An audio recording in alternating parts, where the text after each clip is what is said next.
And welcome back after the break. नज़र डालते हैं जी इस वक्त सिंध की सियासी सूरत हाल पे। जिस तरह के आपने देखा कि कई रोज़ गुजर गए हैं, कई मुलाकातों के बावजूद जमात इस्लामी का और दूसरी हिज़्ब इख्तिलाफ की जमातों का एक धरना जारी है। बल्दियाती निज़ाम जो नया उसका बिल अप्रूव किया गया है सिंध में, इसके ख़िलाफ़ सरापा एहतजाज हैं। यकीनन इनकी कुछ तजावीज़ हैं।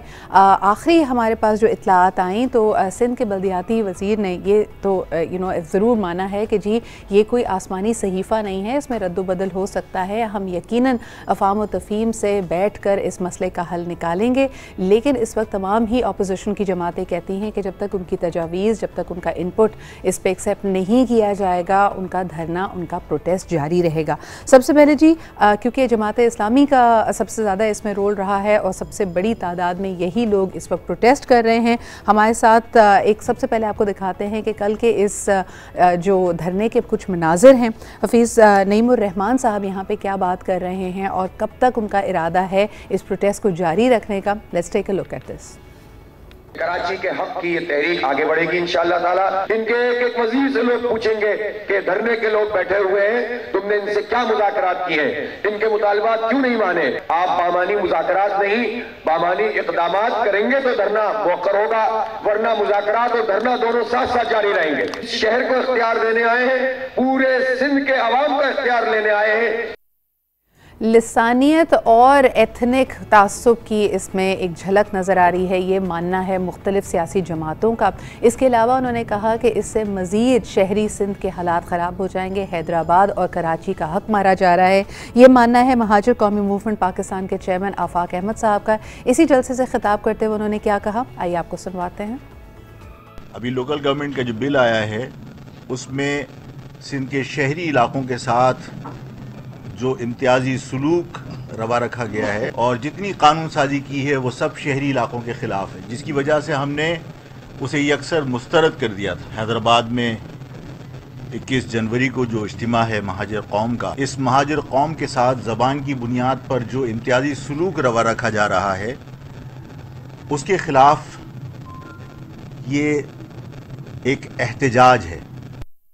जी हाँ, ये एहतजाज जारी है क्योंकि ऑलरेडी हम देख सकते हैं कि अगर इंफ्रास्ट्रक्चर की बात की जाए, लॉजिस्टिक्स की बात की जाए, पाकिस्तान के इकनॉमिक हब होने के बावजूद, यानी माशी शहरग होने के बावजूद कराची के साथ जो उसके इंफ्रास्ट्रक्चर के साथ खिलवाड़ होता है, कोई तसलसल नज़र नहीं आता। इदारे ना मुस्तहकम हैं, ना ही उनके अंदर वो कॉम्पिटेंसी और वो कैपेसिटी है कि इसके मसाइल को हल किया जा सके। बजाय इसके कि इस बल्दियाती निज़ाम को तक़वियत दी जाती और इदारों को मजबूत किया जाता, इस बल्दियाती निज़ाम जो नया बिल पास किया गया है, रहे सहे जो इख्तियारात हैं इदारों के पास, लोकल बॉडीज़ के पास, वो भी चले जाने का खदशा है। ये मानना है 2 टाइम्स मेयर ऑफ कराची जनाब मुस्तफ़ा कमाल साहब का, जो इस वक्त सरबराह है PSP के, और उन्होंने इस प्रोग्राम में भी शामिल होकर इस बारे में काफ़ी कॉम्प्रिहेंसिव गुफ्तगू की। इस जलसे से खिताब करते हुए उन्होंने क्या कहा, आइए आपको सुनवाते हैं।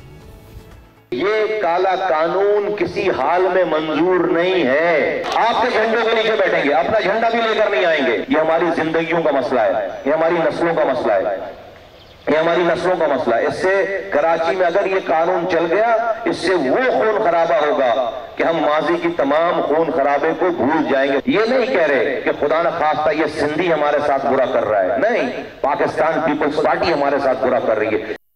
बड़ा कैटेगोरिकली इन्होंने कहा कि सियासी मफादात को सामने रखते हुए जिस तरह का कानून लाया जा रहा है, ये काला कानून है। इससे यकीनन शहरी सिंध का नुकसान तो होगा ही, लेकिन ख़ास तौर पे एक एथनिक एथनिसिटी यानी महाजरों की अगर बात की जाए तो कह रहे हैं कि ऐसी एक दरार डाली जाएगी, ऐसा खून खराबा और आपसी कॉन्फ्लिक्ट का अंदेशा है, जिसको देखने से या जिसकी तनबीह करते हुए उन्होंने कहा कि माजी के तमाम तनाज़ात पे एक तरह से ये उनको साइड पे कर देगा।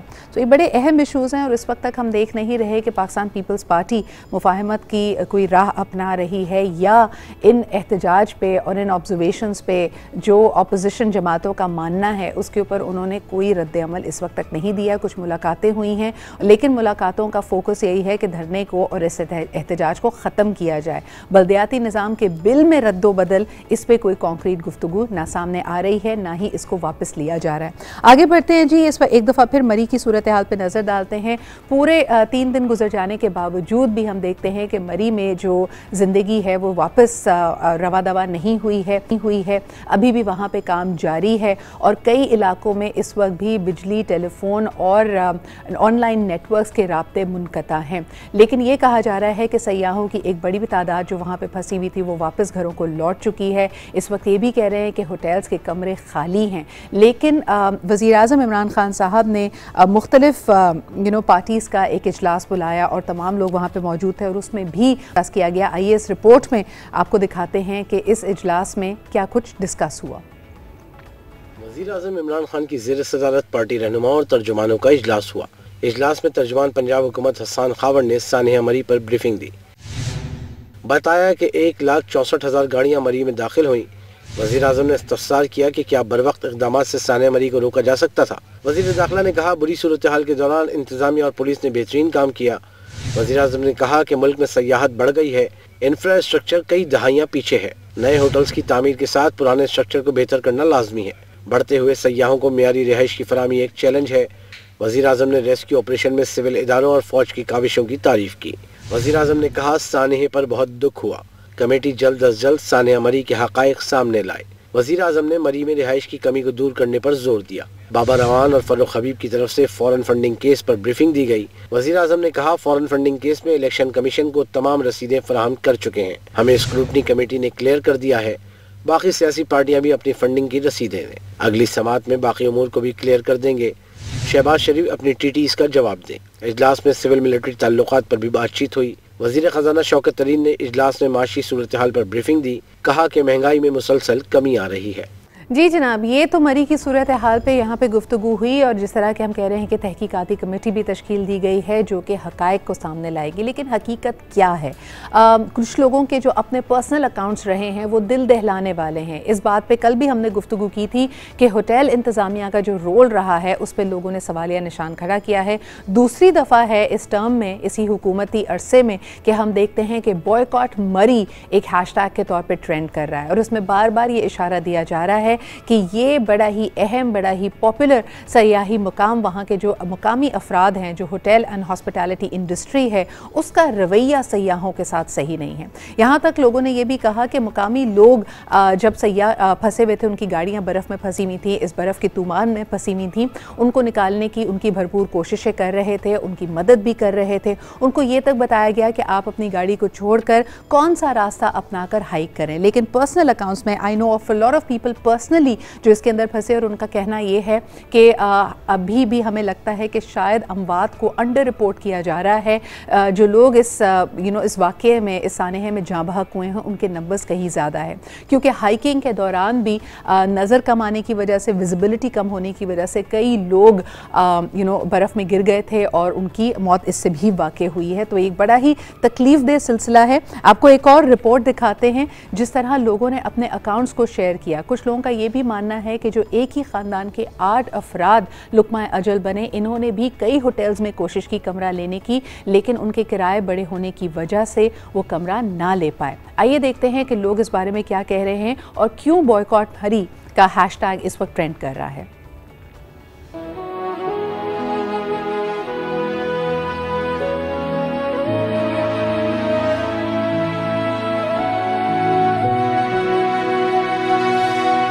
माना कि पांचों उंगलियां बराबर नहीं होती, लेकिन सानेहा मरी में सबसे बड़ी उंगली के तौर पर कुलडन्ना के होटल का वो मालिक दिखाई दे रहा है जिसने एक रात के लिए 50,000 से कुछ पैसे कम होने पर एक सयाह की बीवी का जेवर भी उतरवा लिया।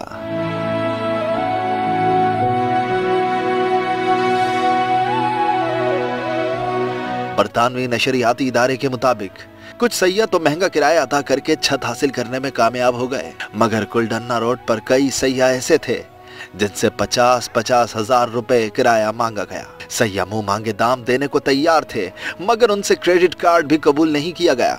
उन्हीं में से एक सयाह जहांदाद नसीर का कहना है कि उनसे 50,000 रुपए किराया मांगा गया। उनके पास 50,000 से कुछ पैसे कम थे।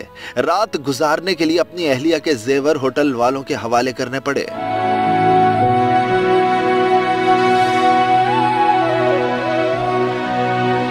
नगीना खान अपने खावंद के हमरा लाहौर से जुमेरात की सुबह मरी पहुंची थी। वो कहती हैं कि उनका ख्याल था कि वो एक रात मरी और एक रात गिलियात में गुजारने के बाद एबटाबाद के रास्ते वापस लाहौर जाएंगे। मगर जुम्मे की सुबह जब उन्होंने गिलियात की तरफ सफर शुरू किया तो रोड मुकम्मल ब्लॉक थी और बर्फबारी हो रही थी। उनका कहना था कि इस मौके पर उन्होंने 25,000 रुपए एक रात का किराया अदा किया।